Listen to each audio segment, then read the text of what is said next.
All right, shalom, saints of the Most High. This is your brother Tekoa again, Tekoa Malachi, which means trumpet of the Most High and messenger of Yah. And today we're coming with another installment of the revelation of the awakening of the seed of Jacob. And today we're going to deal with the economic condition of the children of Israel. Can our condition economically be identified through what the scriptures have spoken through the prophet Moses? Was he able to prophesy to pinpoint what our condition to be, what we're facing and what we're going through over here in the Western Hemisphere? Can we look through the scriptures and see our economic condition? Let's read. Let's go through this presentation. It'll be a short presentation, but it's another more fuel in the fire to give you the understanding of who you are, to bring you back to your role, function, and your position according to the Most High, his chosen seed. Deuteronomy 28 and 23, it says, "And thy heaven that is over thy head shall be brass, and the earth that is under thee shall be iron." Let's keep moving. Deuteronomy 28 and 30, it says, watch this, "Thou shalt build an house, and thou shalt not dwell therein. Thou shalt plant a vineyard, and shalt not gather the grapes thereof." Now, this was foreign to our forefathers because we were self-sufficient. So we produce our own homes, and we produce our own crops that we lived off of, that we developed. And that's one reason we had big families, because the bigger the family, the more crops that you can produce that will bring more wealth to you as a whole. So it's foreign for us to be in a land where we are actually doing things that we've been doing for years, being self-sufficient, not dependent on anybody, that the things that we build, that we would not reap the fruits thereof. But let's see. It says, "Brick by brick, blacks have built nearly every one of this nation's great cities. Blacks built the mansions of the South that the slave masters dwelt in, including the White House, while we was forced to live in run-down shacks." So everything that we have done to make this nation great, all the built the taller, big historical buildings we built, after we built those things, we put all the labor in, and then we had to go to homes of run-down shacks and couldn't eat the produce of the things that we diligently work hard for. Let's keep moving. Deuteronomy 28, 16 through 19. Again, Deuteronomy 28, 16 through 19. This is an important scripture. It says, "Cursed shall thou be in the city, and cursed shall thou be in the field. Cursed shall thou be when thou comest in, and cursed shall be when thou goest out." Now, if that doesn't exemplify what we was going through in slavery time and even after slavery, when they had the Jim Crow laws, where just by you going into a place, there was restrictions. Blacks not allowed. Blacks in about, we don't serve blacks. It was like you were a curse wherever you went. Where you went in somewhere, where you was going out somewhere, you were seen as a curse, like a curse was upon you because of the hatred that was coming through your oppressors. So let's take that to an even deeper level. It says the so-called Negro or black that's in the Western Hemisphere was cursed, both in the city and in the field, because in the field he was a slave, and after we was so-called emancipated, we was placed in impoverished slums or the city, living in low estate and high crime area. So we would be a curse in the field during slavery time when we were slaves to the field, and cursed in the city after slavery, living in ghettos and impoverished slums with high crime areas. Another example of this would be when the so-called Negro moves into a rural area, the field. He is looked as an Uncle Tom and a house Negro by the blacks. So every time we try to advance ourselves and move out of these slum areas and try to better ourselves, then we would look like an Uncle Tom to some of the people that we grew up with. It says, who may have grown up with him because of his success. Whites who occupy the new neighborhood that we're going into had a general attitude that we don't belong there, and because of our color, which also makes us to be a subject of harassment by the police. So when we do better ourselves and get out of there and move to another side of town, where it might have been more Caucasians there, we are watched, we are looked at, we shouldn't be in that neighborhood, and we're harassed by the police. So even if we stay in those slums and impoverished cities, we're cursed when we try to move out of there. And then when we move to another neighborhood, to a better place, we cursed then because Caucasians or other nationalities look at us like we shouldn't belong there. So curse going in, curse going out. See, these curses follow us. These conditions follow us and supposed to awaken us to turn back and to wonder why, seek an answer, and lead us back to the Most High. Let me read this last statement. It says, when he is in a poverty-stricken ghetto, which is the city, he is respected by others in the same positions, but forced to live in a lower state in high crime areas. So no matter where we go, we was going in and coming out. We were still cursed. Let's keep moving. Now, this is an important scripture because it shows us something that was foreign to our forefathers, like I said before, that we were self-sufficient. We built our own crops. We made our own clothes. Everything we did within the nation. We never went, it was unheard of for us to go outside the nation to get different things that we need when we was a nation under King David. Deuteronomy 28:47 through 48. It says, because thou serve not the Lord thy God with joyfulness and with gladness of heart, for the abundance of all things. Our servanthood to the Most High will give us the abundance of all things. Therefore thou shalt serve thy enemies. So the Most High said, if you won't serve me, I'm going to make you serve your enemies, which the Lord shall send against thee. You will serve them in hunger. You will serve them in thirst, in nakedness, and want of all things. And that's why we over here in the Western Hemisphere, for a need of everything that we need. Like back in our forefathers' day, none of these stores would make it. Because we would wonder, why would we go to you to buy something that we can do ourselves? But when we're in the land of our oppressors and don't even have the mind of self-sufficiency, but dependent upon the system, everything that is produced, we go to these stores for.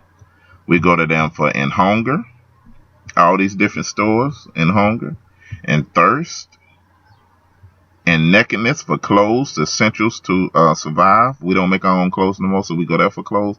And the scripture says, and want of all things, we will be going to serving our enemies. So we go to these jobs, work for these big corporations, serve them, because that's what you're doing. You're serving their needs. They supply you your income, like the job I work on. I'm serving my company for one of all things. This is how I pay for my bills. Now, we have to learn as a nation, me also, to learn how to be more self-sufficient, where we can have our own businesses and support our own people. So we don't have to go out. Because a lot of the stores, even clothing stores, we have a lot of people that make the clothes that don't like us as a people and would hate for us to buy their stuff, so we get discriminated upon. But if we was more self-sufficient, then we wouldn't have to worry about these things. So this scripture prophesies that we will be going. See, this was very foreign. This was like a slap in the face to our forefathers, because we never had to do these things. So that's why it was kind of foreign when they first heard it, the prophecy. But as it played out throughout the years and came over here to the Western Hemisphere, that's where we are at. We serve our employers or our enemies in the land of our oppressors for want of all things. Let's keep moving. Now this scripture here blew me away because this identifies the so-called Negro or African American. I say of America. I say of North America, greater than any other identifier. This up there with the top 10s when it comes to where our condition to be economically outside after slavery. Let's read Deuteronomy 28:43 through 48. Again, Deuteronomy 28:43 through 48. It reads, the stranger that is within thee shall get up above thee very high. Look at that. The stranger that is within thee shall get up above thee very high. Thou shalt come down very low. He shall lend to thee, and thou shalt not lend to him. He shall be the head, and thou shalt be the tail. This is showing you that the stranger shall come into your land, in the country that you was in, get very high above you. You shall be down very low. They shall lend to you. So you're supposed to be the nation that is lending and not borrowing. But because we broke the covenant, the Most High made us the tail. Well, we are in this nation longer. We have built the structures of this nation. We have did all these things. And foreign nations can come here, get grants to start businesses, to start stores before us, and they shall become the lenders to us. They shall be the head, and we shall be the tail. Let's look at the other nations. The Jewish people own everything, the currency, exchanges, the banks, the lending institutions. We got to go to them. We got to borrow for them. It says he shall lend to us and us not to them. The Arabs own the grocery stores and the fast food restaurants. The Asians own the clothing stores, nail salons, beauty salons. The East, now that's something that I never could fathom. That the Asians come here, get grants to open up these stores and move into our neighborhoods and sell specifically to us. They market as us. They don't come with Asian stuff. They come with stuff for black people. And we go to their stores. Now, you might have a sister on the corner trying to sell, and none of us will support them, but we'll go to the Asians, and we walk into Asian stores, and they looking at us like criminals, watching us the whole time, trying to see if we would steal anything. But they own those things. They own the clothing stores, the nail salons, and the beauty salons. The East Indians own the convenience stores and the gas stations. And Caucasians own everything else. What do the black people own? The Israelites. We own little, if any, businesses in our own communities. We are the only community where people can come in our community, set up stores and businesses, and flourish from us. We cannot go into an Asian community and set up businesses and flourish. We can go into an Arab community and set up business and flourish. And the Lord knows we could not go into a Jewish community and start business and flourish. But all of them can come into us because of what was prophesied in Deuteronomy 28 and 43 through 48. It says, thou shalt come down very low. They shall lend to us. We shall not lend to them. They shall be the head, and we shall be the tail. The head makes all the decisions, and the tail just follow. We make no decisions concerning this nation as a whole. So let's keep moving. This is a very important verse because I always wondered that if this is going to be our condition, then how in the world we are able to have all this money through the sports, through all these different things. So I had to find a prophecy that prophesied that we would gain preeminence in the nations, but we would still not head nothing. And the money that we have, we would not employ that money to build our own communities and build ourselves back up. Because if you think about it, well, let's just go through the scriptures first. Deuteronomy 33 and 7 and Genesis 49, 8 through 12. Deuteronomy 33 and 7. And this is Jacob prophesying to his sons, letting them know the condition of their descendants before he died. He did it in Deuteronomy 33 and 7. He also did it in Genesis 49, 8 through 12. Let's read Deuteronomy 33 and 7 and watch the blessing that he put on the tribe of Judah. And that's why I know by the Spirit that we over here in North America are the tribe of Judah.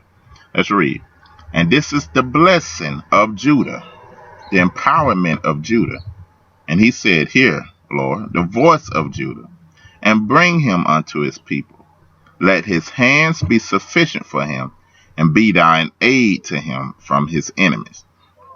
So Judah will have a voice in the enslavement. But the other brothers would listen to you. Look at the civil rights movement. We was one of the main voices that's crying out and speaking against the injustices that was going on against our people. That would gather the other tribes that we believe are the 12 tribes of Israel together also too. But the whole world was listening to our voice through different mediums. Said, bring them unto his people. Watch this key prophecy. It said, let his hands be sufficient for him. His hands is his work. The thing that we would do, our gift, the ability that the Most High gave us, would be sufficient for us to, after slavery, to begin to prosper. The blessing that was given to us from our forefathers, that is why we are separated from any other nation. You look at our ability.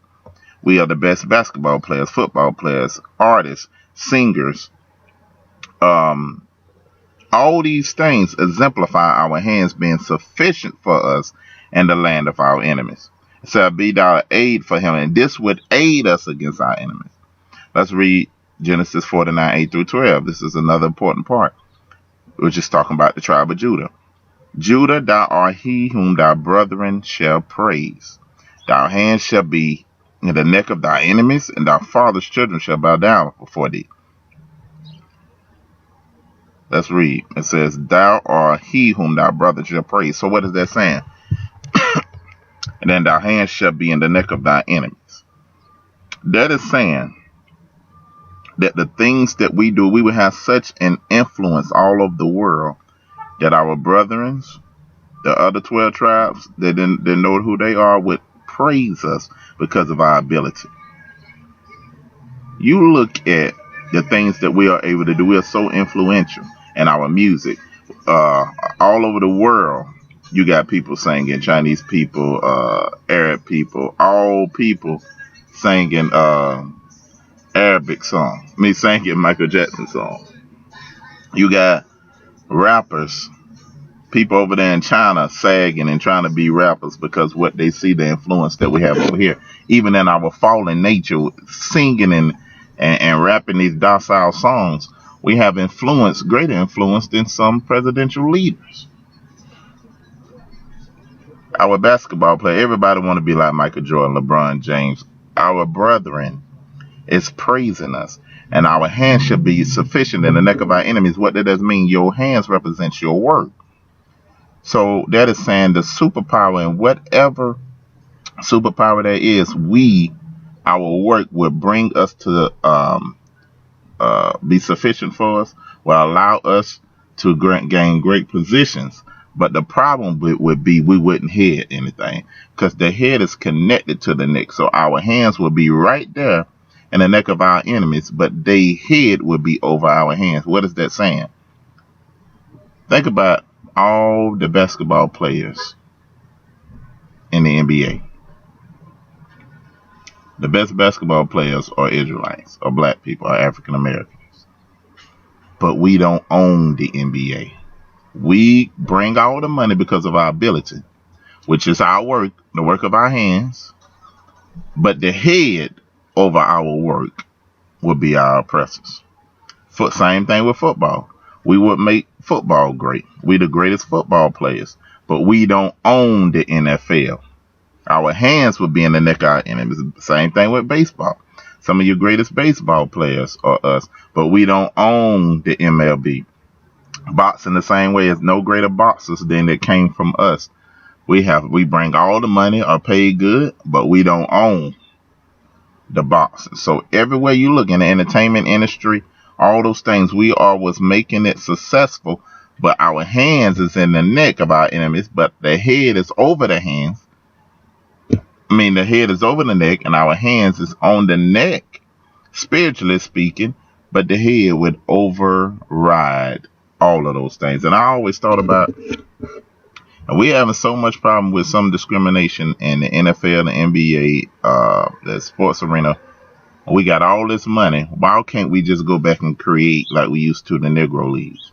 Because people are coming to see us anyway. It's like we don't even have the mind to do that, because we don't think self-sufficiently. We think growing up, getting a good education, and getting a good job to work for somebody. And we carry that same mentality in sports. Become the best basketball player you can be, football player you be, entertainer you can be, so somebody can sign you. Not start your own label, not start your own league, not get everybody together, but go and work for somebody and get paid that way. So this is prophecy being fulfilled, that we as the tribe of Judah, we have, because our name means praise, so we got gifts within us that separates us from any other nation, even the other 12 tribes. And we have such an influence that even in our fallen state, we have people imitating us, praising us, trying to be like us. Let's move on. Now let's talk about the curse of serving idols and the religion. One thing about Israelites, and we can be quick about this, or the so-called African American, we are part of every religion under the sun. Now you can take all these religions and you can look at the ethnic groups that follow these. Most of the Arabs follow Islam. The East Indians, Buddhism. Judaism, the Jewish people. Christianity, most of the Caucasian and Roman people. All these things, ethnicity is attached to some of these religions, but you can find in one household of a African American that the daddy can be a Baptist, the mama can be a follower of Islam, the daughter can be a follower of Buddhism, and the son can be an atheist. We are the only nationality group of people that one household can have 4 or 5 different religions in it. But that was prophesied. Let's read. Deuteronomy 28:64. And the Lord shall scatter thee among all people, from one end of the earth even to the other, and there thou shalt serve other gods, which neither thou father have known, even wood and stone. So in our scattering, we would assimilate throughout the cultures and follow our oppressors, or the land that we live in, gods. And let's look at the wood and stone. The most prominent religions that is over here in the Western Hemisphere is Roman Catholicism, which represent the wood, and Islam, which represent the cobblestone. The cobblestone in Islam represents the stone, and the cross of the false image of Christ represents Catholicism. That represents the wood. And that's what most of our people are caught up in, and what we need to give out, because the Most High never gave us a religion. He gave us His laws, statutes, and commandments, and a relationship and fellowship with Him, our Creator. Serving gods of wood and stone neither did our fathers have known. It says the Hebrew Israelites are going to be a part of all and every kind of religion on the planet. There would be very little of any atheists among them. They would be in service to the main gods of the land that they reside in. And that's just letting you see that we are a very spiritual people. So wherever we are, we always believe that we should be connected to some God. So that's why we are seeking an identity to serve a God of other cultures, not knowing our own.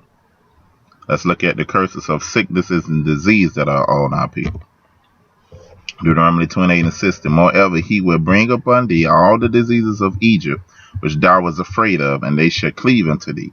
Deuteronomy 28:22. The Most High shall smite you with consumption, with inflammation, with extreme burning, and with the sword, and with extreme burning, and with the sword, and with blastings, and with mildew, and they shall pursue you until you perish.